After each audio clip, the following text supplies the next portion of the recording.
própria vida, não pode ser meu discípulo. E quem não tomar a sua cruz e vier após mim, não pode ser meu discípulo. Pois qual de vocês, pretendendo construir uma torre, não se assenta primeiro para calcular a despesa e verificar se tem os meios para construir ou para concluir? Para não acontecer que, tendo lançado os alicerces, não podendo terminar a construção, todos os que a virem zombarão dele, dizendo: este homem começou a construir e não pôde acabar. Ou qual é o rei que, indo para combater outro rei, não se assenta primeiro para calcular se com 10.000 homens poderá enfrentar o que vem contra ele com 20.000? Caso contrário, estando o outro ainda longe, envia-lhe uma embaixada, pedindo condições de paz. Assim, pois, qualquer um de vocês que não renuncia a tudo quanto tem, não pode ser meu discípulo. Oremos mais uma vez. Pai, estamos aqui, Senhor, na Tua presença, pedindo a Tua graça, a Tua misericórdia, para que o Senhor nos use nesta manhã, para transmitir a Tua palavra com simplicidade, para que as pessoas, ao ouvirem, possam compreender e sair deste lugar, ou aqueles que estão em casa, na certeza que se tornarão discípulos do Senhor Jesus. Amém? Amém.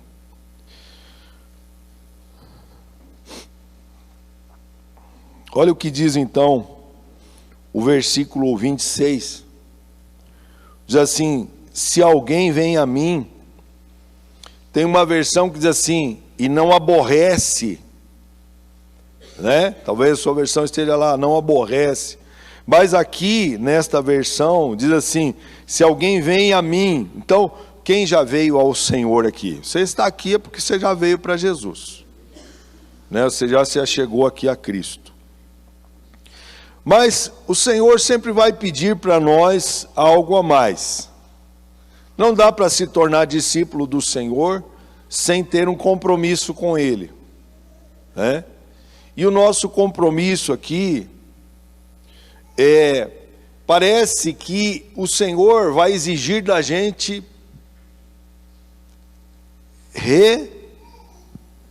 o quê? Renúncia.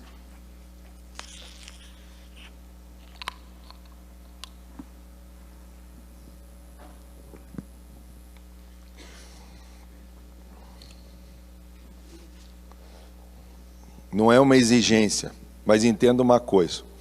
Com o tempo, nós precisamos melhorar com Deus, sabe? Olha só, hoje não colocaram minha taça aqui, a taça do rei. Não colocaram. Hoje eu estou pedindo retorno, não tem. Você está entendendo? Quando você for fazer as coisas para o Senhor, entenda uma coisa, você está num processo de crescimento para Deus, né? Existem coisas que a gente retrocede, sabia? Sabia que bênção de Deus, você está num processo de construção para Deus? Você está num processo de reforma ou então construção. E às vezes a gente vai relaxando nas pequenas coisas. Isso aqui não é uma chamada de atenção para quem está liderando o culto. De qualquer maneira, ele já vai se sentir, né, levando uma mijada santa aqui do pastor. Mas será que não é assim com a minha vida e a sua? Será que a gente começou bem e a gente está terminando mal? Será que quando o Senhor confia algo para nós, e Ele quer que eu faça para Ele o melhor, Ele não quer que eu faça o pior. Então, quando ele diz assim, se alguém vem a mim e não ama mais a mim do que ama seu pai, sua mãe, sua irmã. Então, esse Deus é um Deus ciumento, amém? Ele não quer dividir você com ninguém, sabia? Essa que é a real. E se eu quero servir a Deus e eu quero colocar Jesus em segundo, esqueça. Se seu filho é primeiro, esqueça. Se sua esposa é a primeira na sua vida, esqueça. Você não é discípulo dele, bulufa nenhuma. Se eu quero ser discípulo do Senhor, ele tem que estar em primeiro lugar na minha vida. Amém, gente? É uma palavra meio dura, mas é a real. E não sou eu que estou falando, é Jesus que disse. Através do seu discípulo chamado Lucas. Lucas escreve. E ele diz assim, a sua mulher, os seus filhos. Tem gente que coloca e idolatra o filho. Ele é o reizinho na vida, ele faz tudo. Ele que manda dentro da casa. Ele diz até se é para a pessoa ficar na igreja.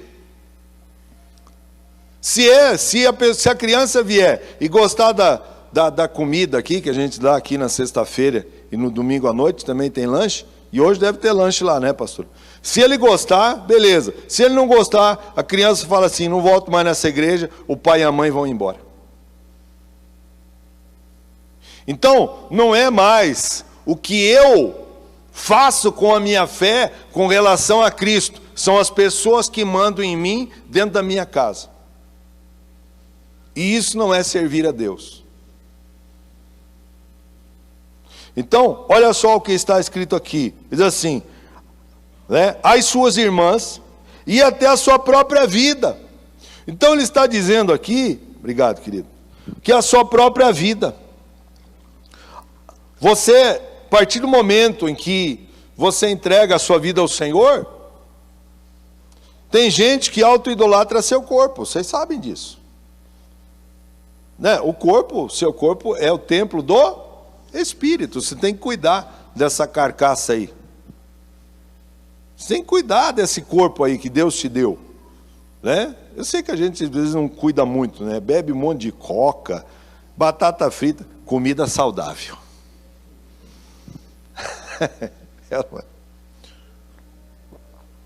Mas a gente tem que cuidar, né?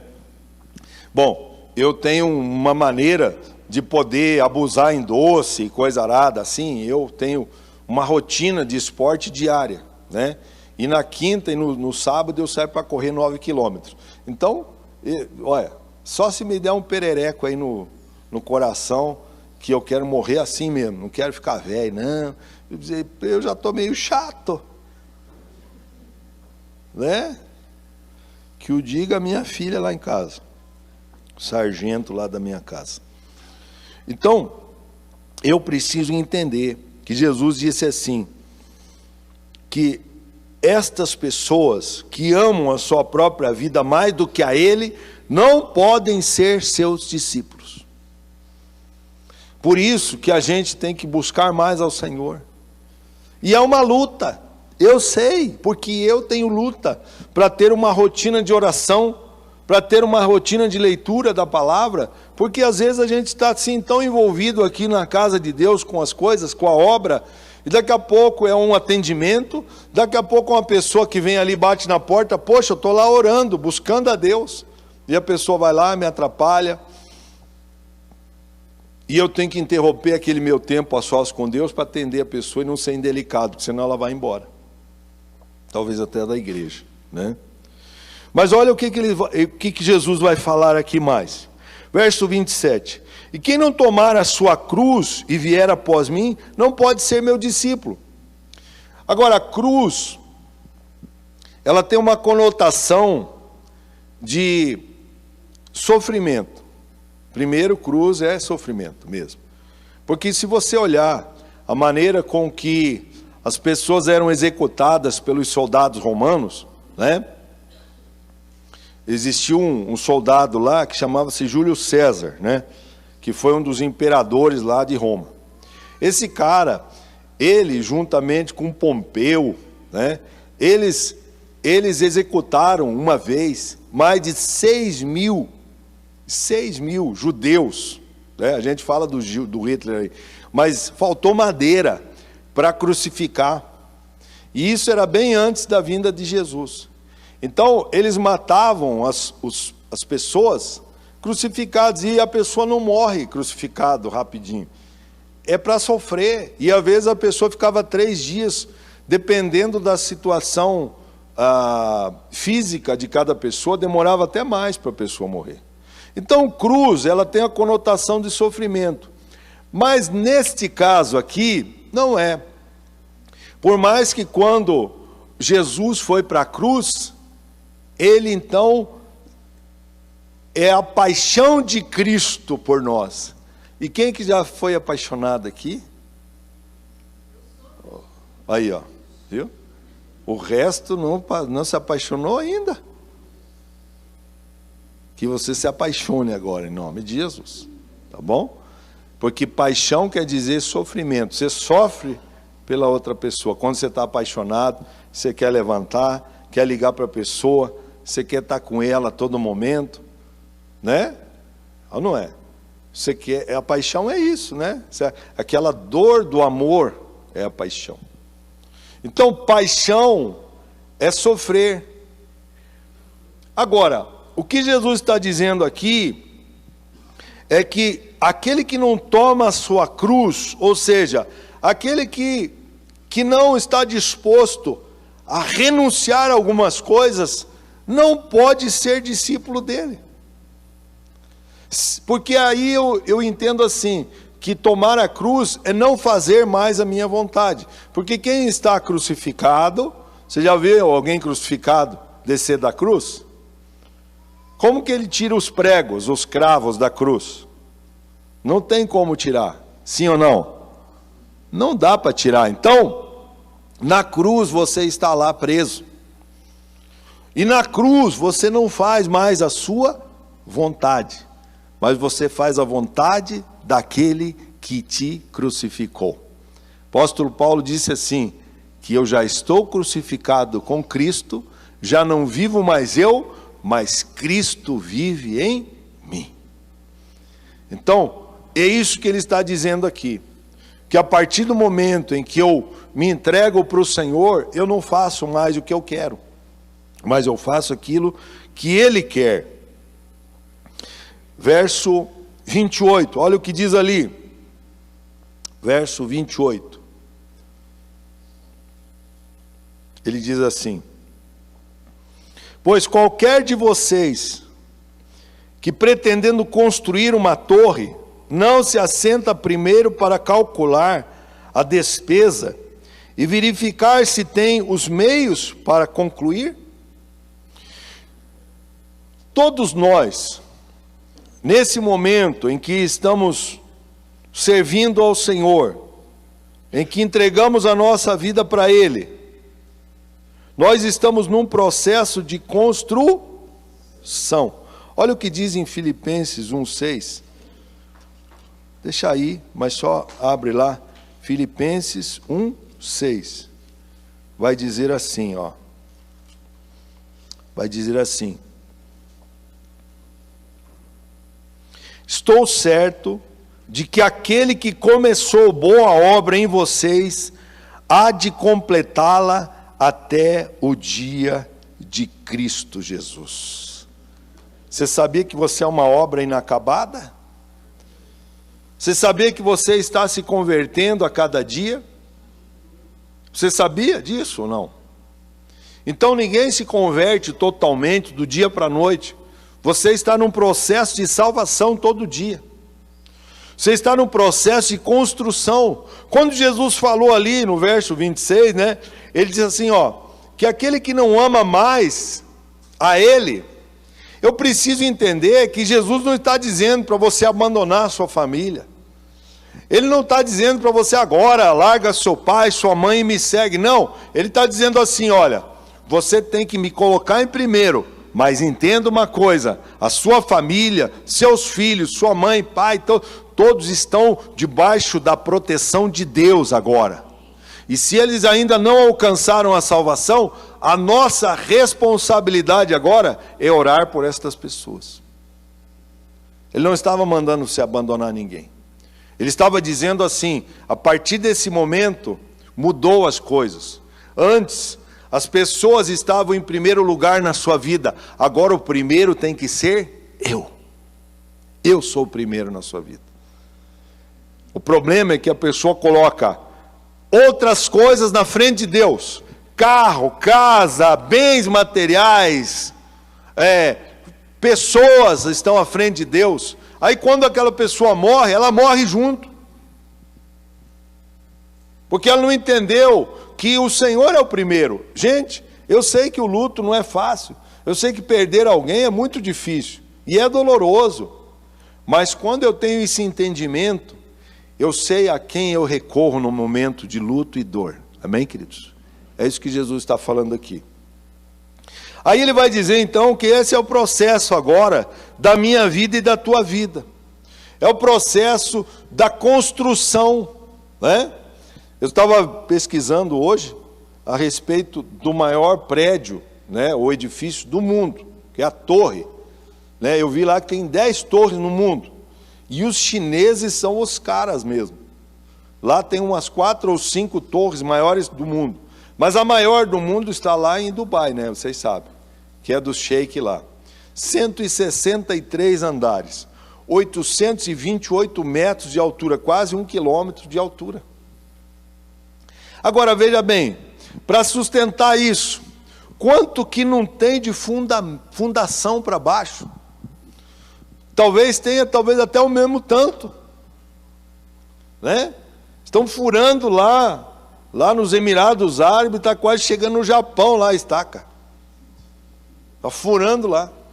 Por quê? Porque quando vier uma tempestade, né? E vocês já viram esses prédios, como é que funciona? Eu nunca fui num prédio desses aí. Mas a gente foi aqui, né? Antigamente tinha da Telepar, né? Nossa, agora veio as coisas antigas do pastor. Meu Deus do céu. Esse pastor tá velho mesmo. E ainda de barba branca. Então, mas a gente ia lá e lá você sente que o negócio balança assim, ó. Já foram lá? Nunca foram. Não? Vai lá então. Não vai para Dubai, vai na Telepar. Mas por que balança lá o negócio? Porque é feito para isso, porque se ele for muito rígido, ele quebra. Né? Então, o que o Senhor estava falando comigo lá hoje? Ele falou o seguinte, que sua vida, você tem que passar por lutas mesmo. Porque a vida com Deus é uma vida de vitórias, amém? É uma vida de bênção, é uma vida de prosperidade, é uma vida que o Senhor vai fazer milagres na sua vida. Ele vai operar maravilhas na sua vida, pode ter certeza disso. Essas coisas vão acontecer naturalmente. Mas entenda o seguinte, que quando você se assenta para construir essa torre, que é a sua vida espiritual, ela tem que ter fundamento. Ela tem que ter fundação, tem que ter base, tem que afundar para baixo. Né? Afundar para cima não dá, mas tem que ir lá para o fundo. E eu não posso viver uma vida rasa com Deus. Eu tenho que viver uma vida profundidade com o Senhor. E a profundidade com o Senhor é fazer coisas que Ele pede, que é difícil para nós. Eu não posso mais fazer o que eu quero. Se Ele está afundando lá, se Ele está me afundando, eu lá no profundo não tenho como voltar mais. Então, agora a sua vida começa o alfabeto do cristão com O, de obedecer. Obedecer. Você vai começar com o O, não com o A mais. Sua vida agora é obedecer. Sua vida agora é renunciar às coisas do mundo. Sua vida agora é não fazer mais a sua vontade. Sua vida agora é fazer coisas que desagradam a sua carne. Agora as pessoas vão dizer assim, ué, mas você vive agora na igreja? Pois é. Sabe o que acontece? Estar na igreja é o aprisco, é o redil, sabia? O que é aprisco? É o lugar da ovelha, é o lugar aonde, ontem nós estávamos lendo, né? Lá em Ezequiel 34, 11, coloca lá para mim, deixa eu ver se é isso mesmo, Ezequiel 34, 11, nós estávamos lendo ontem lá no nosso discipulado de músicos, né? E quem não foi, perdeu, e está devendo um monte de estrelinha para mim, tá? As professoras aí que tem estrelinha, né? Os meus discípulos lá, músicos, perderam um monte de estrelinha. Viu, Bia? Você que é professor aí, né? Então, olha só. Porque assim diz o Senhor Deus: eis que eu mesmo procurei as minhas ovelhas e as buscarei. Será que é no 12? Como o pastor busca o seu rebanho, no dia em que encontra ovelhas dispersas, assim buscarei as minhas ovelhas. E eu as livrarei de todos os lugares por onde elas foram espalhadas. Bruno, lembra lá qual que era o versículo? 24? Cadê esse cara? Desintegrou. Vai, põe no 24 lá, vamos ver. Não. Lá dizia assim que eu vou dar às minhas ovelhas uma comida, e ela vai ser suculenta. Nossa, comida suculenta? Hã? É que na outra versão que vai falar assim, que elas vão comer uma comida suculenta. Então, a comida suculenta o Senhor vai te dar. Lá diz assim, que vai dar no redil, é o lugar onde colocava a palha, para a ovelha deitar, ter um soninho gostoso, amém?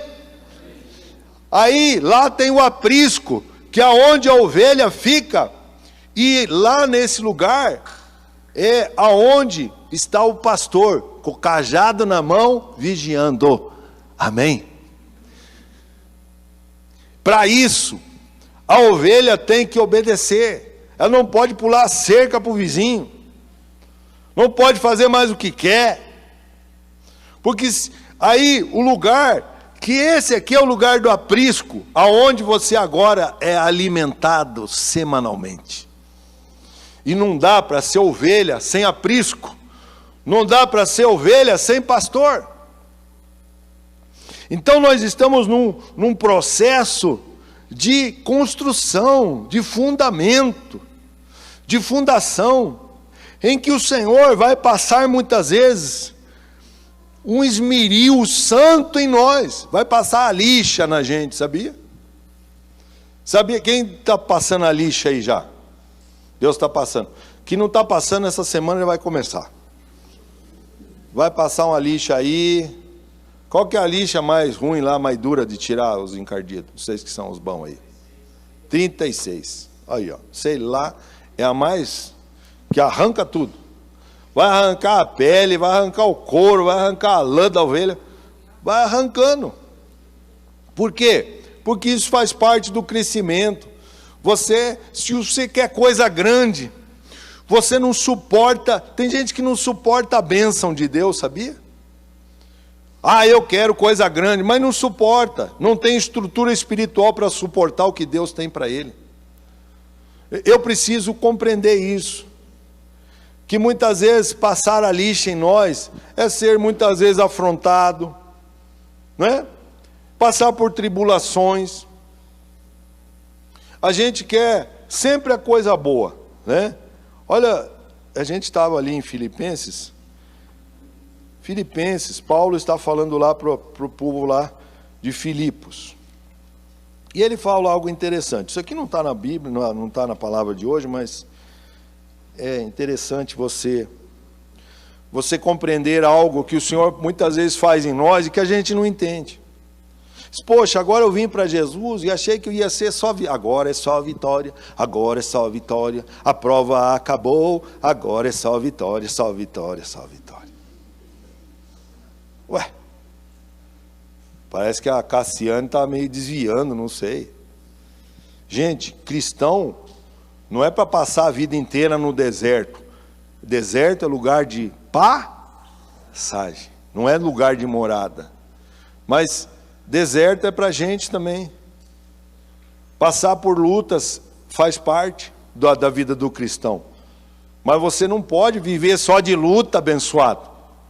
Você não pode viver só de prova, abençoado.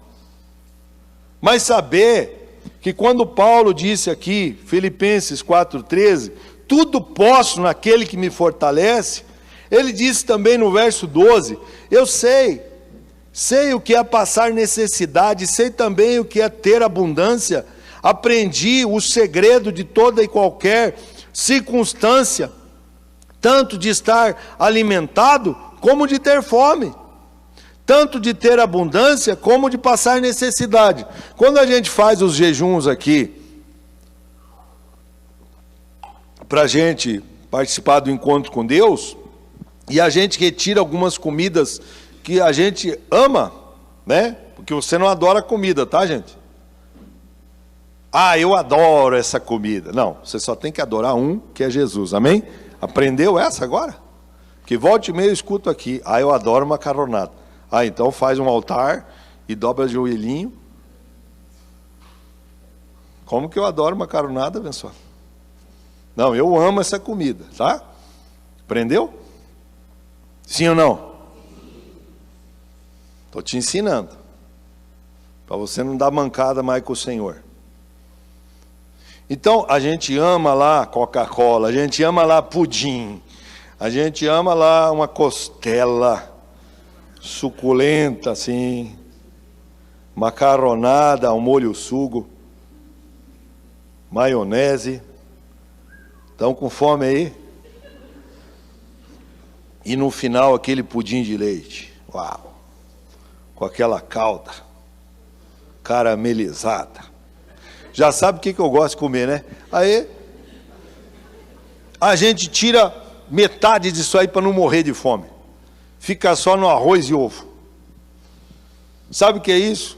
É porque a gente tem que aprender também. Se hoje você não está passando fome, talvez um dia você passou fome como eu passei na minha infância. Que eu não aguentava mais ver ovo, nem arroz, porque só tinha isso para comer.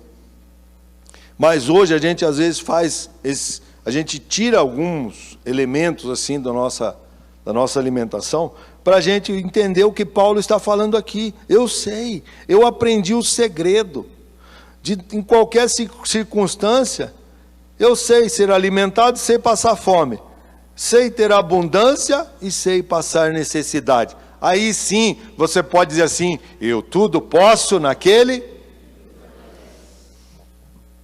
E não esrolar um versículo e dizer assim, a minha vida agora, eu tudo posso naquele me fortalece. O Senhor é meu pastor e nada me faltará. Ah, mas o resto?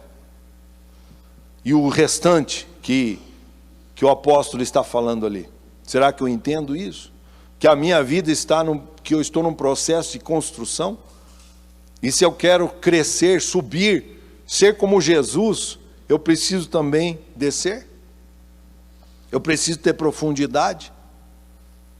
Porque hoje, gente, você liga a internet, está cheio de coach espiritual lá, dizendo que você é o centro da vontade de Deus, que você é a glória de Deus. Nada, nós somos uma porcaria, você entendeu? Nós somos uma obra inacabada. E o resto da vida até morrer, a gente vai ter que renunciar a essa carne, porque ela vai querer pecar, entende? E a gente fica nessa história de carochinha aí, os caras nem têm igreja, os caras nem são pastor, os caras nem sabem o que é ser mordido por uma ovelha. Quer ser pastor? Aprenda a ser mordido pela ovelha. E aguentar firme. E não se desviar por causa da mordida. Sabe o que é uma mordida? Às vezes a ovelha vem querer ensinar o pastor. E a ovelha é um dos animais, mais, com todo respeito, burrinho, que colocou na terra Jesus. Né? E eu até estava falando, a gente estava lá no Acamp jovem lá, e a gente viu assim, se formou um temporal gigantesco. Aonde que foram as ovelhinhas se esconder do temporal? Embaixo de uma árvore. E vocês sabem que aonde que cai o raio? E por isso que está cheio de boi morto embaixo da árvore e ovelha também. Agora eu quero crer que aqui não tem só ovelha, mas aqui tem servos e servas de Deus, com discernimento da palavra, que não vão ser enganados pelo lobo voraz. Amém, queridos? Por isso, ele está dizendo aqui, tanto essa palavra pode servir para aquele que está chegando agora, que está num processo de crescimento, como para aquele, já que é obreiro na casa do Senhor, que diz assim, verso 29, para não acontecer que, tendo lançado os alicerces, e não podendo terminar a construção, todos os que virem zombarem dele. Ou seja, começou uma obra na casa de Deus, não para na metade, abençoado. Você que é líder de célula aí, está pensando em largar a sua célula? Porque assim, o diabo vai zombar da sua cara. Deus está lá olhando, porque Deus também está vendo, poxa vida, coloquei algo, a minha obra na mão desse abençoado, e chegou na metade do caminho e ele largou. E sabe, as pessoas, as ovelhas, né, estão todos lá no aprisco. Aí tinha uma ovelha que estava liderando, né, as outras ovelhas, uma ovelhona lá, então, lá na frente, as outras atrás de mim aí, vamos lá, segue o líder. Chegou no meio do caminho, aquela ovelha desanimou por causa das lutas, das batalhas que enfrentou, dos sofrimentos que passou, daquela ovelha que tinha um canivetinho e punhalou pelas costas, machucou ela. Ou então aquela ovelha que foi lá por trás e que também mordeu a ovelha chefe, machucou a perninha dela, agora ela anda assim, arrastandinha a perninha. Aí ela vai dizer assim, não quero mais liderar essas ovelhas, estou fora. Primeiro que Jesus falou assim, que aquele que põe a mão no arado e olha para trás, não é o quê? Apto para o reino de Deus. Então, começou a fazer a obra, vai até o final, abençoado. Abençoado. Não desiste no meio do caminho, amém? Não desiste, vai até o final. Calcula. Depois que entrou, não tem volta, amém? Não tem volta, sabia? E a gente já viu muita gente desistir, largou, deixou. Sabe o que aconteceu? Depois ele achou assim, não, agora estou de boa. Não tem mais minha ovelha me enchendo o saco aí, me mordendo, me incomodando de madrugada, pedindo oração. Não tenho mais discípulo nenhum, estou de boa. Só que é o seguinte, lá na frente, o inimigo está armando o laço, o bote. Ele arma o bote. Quantos nós já vimos que largaram as coisas e no primeiro momento estava sentindo bem, mas com o tempo vieram outras lutas e a pessoa foi cada vez mais afastando do reino, já não deu mais valor às coisas que dava valor. Um exemplo, vir na casa de Deus, chegava cedo, fazia o melhor para o Senhor, agora já não vem tanto, com tanta frequência, já não vai mais na célula, porque agora não tem mais compromisso com a célula de liderar. Não precisa mais jejuar na quarta-feira, porque jejuava para a célula. Aí o que acontece é que a pessoa vai desviando. E quantas pessoas nós já vimos, e até fizemos até sepultamento dessa gente, e não sei se estão salvos hoje. Então, quando entrar na obra de Deus, faça os cálculos para não sair mais. Amém? E aí ele diz mais. Este homem começou a construir, dizendo, né? Porque é a zombaria dos caras lá. E não pôde acabar. E aí, finalizando aqui, diz assim, pode chegando aqui já o pessoal do louvor. Ou qual é o rei que, indo para combater outro rei, não se assenta primeiro para calcular se com 10.000 homens pode enfrentar, ou o que vem contra ele com 20 mil? Caso contrário, estando o outro ainda longe, envia-lhe uma embaixada, pedindo condições de paz. Quero dizer uma coisa para vocês. Não existe condição de paz depois que você entrou para o reino de Deus. Não existe esse negócio. Quando eu resolvi largar o mundo, que eu era um instrumento do Satanás, eu vim para ser uma ferramenta nas mãos de Deus. E assim é você. Então, quando eu entro na batalha para orar por alguém, e agora, como a pastora falou aqui, dia 12 de julho, nós vamos começar Casas de Paz, amém? Você não quer que a sua família seja salva? Quem quer que a família seja salva aqui? Você tem a possibilidade de ter uma casa de paz dentro da casa da sua família. Para ganhar essa gente, lembra quando Jesus falou ali? Se alguém vem a mim e não ama mais a mim, ou seja, não me ama mais do que a seu pai e sua mãe, não é meu discípulo. Então eu tenho que aprender que eu preciso amar mais o Senhor. Mas eu preciso amar a minha família a ponto de renunciar agora à minha vontade. Olha o que ele diz aqui no versículo, seguinte ali, logo depois dessa batalha.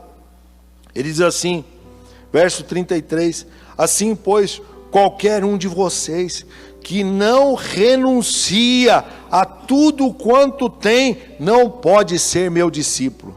Vocês entenderam que aqui não é agora, eu sou o discípulo lá do João, eu sou o discípulo do pastor Maurício, não, é você como discípulo de Cristo, entender que você tem uma responsabilidade com a sua fé, você tem uma responsabilidade com ela, de entender que as lutas que você passa, é um processo de crescimento na sua vida espiritual. Deixe Deus trabalhar, deixe Ele pegar o formão e talhar a sua vida, o caráter de Cristo sendo talhado em sua vida. Se você roubava, não rouba mais, se você mentia, não mente mais, se você enganava as pessoas, não engana mais. Se você era o melhor vendedor na sua empresa, porque você passava a perna em todo mundo lá nos clientes, agora você vai ter que talvez deixar o Senhor trabalhar no seu caráter, para que Ele seja o primeiro na sua vida, e é Ele que vai comandar a sua vida a partir desse momento.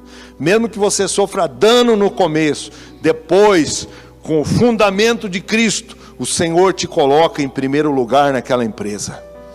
É assim que acontece. Assim aconteceu comigo também.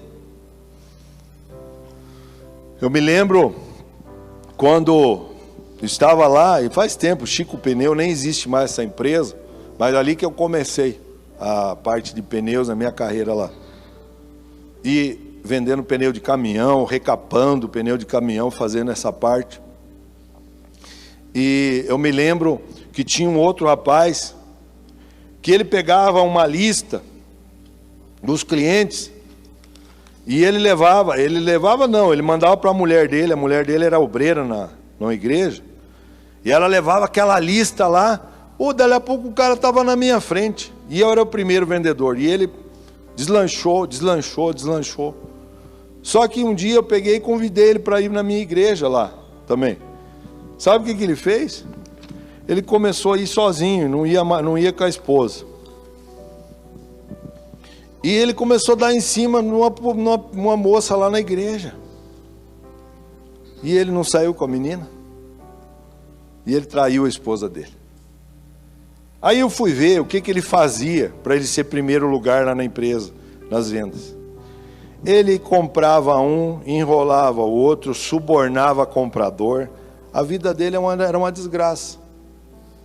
Sabe o que aconteceu com a família dele? Um dos filhos, e a esposa lá na igreja orando, mas o pai um sem vergonha. Um dos filhos dele foi morto por causa de dever para traficante. O outro era enrolado igual o pai, só enrolava as pessoas. Ele chegou a ter borracharia, eles desviavam o pneu das empresas. Olha, era uma tragédia. Então tudo que ele teve foi em cima de um monte de areia.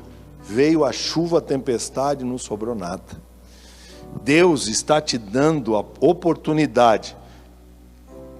Todos nós, nesse momento, Ele está nos dando a oportunidade de nos fundamentar na palavra dEle. Você vai estar tão profundo com Deus que podem vir a luta que vier sobre você. Você não vai desanimar e você vai crescer, porque você tem fundamento e o Senhor pode fazer uma grande torre aonde você estiver. As pessoas de longe vão reconhecer que há uma diferença na sua vida, que há algo lá dentro. Sabe o que é? O Espírito Santo sobre tua vida. Fique de pé. Ele renova as suas forças nesta manhã. Que o Senhor te abençoe e te guarde. Que Ele faça resplandecer o seu rosto sobre ti e tenha misericórdia de ti. Que o Senhor sobre ti levante o seu rosto e te dê a paz. Ótima semana, Deus abençoe. Vai nessa bênção aí. Deus abençoe a todos.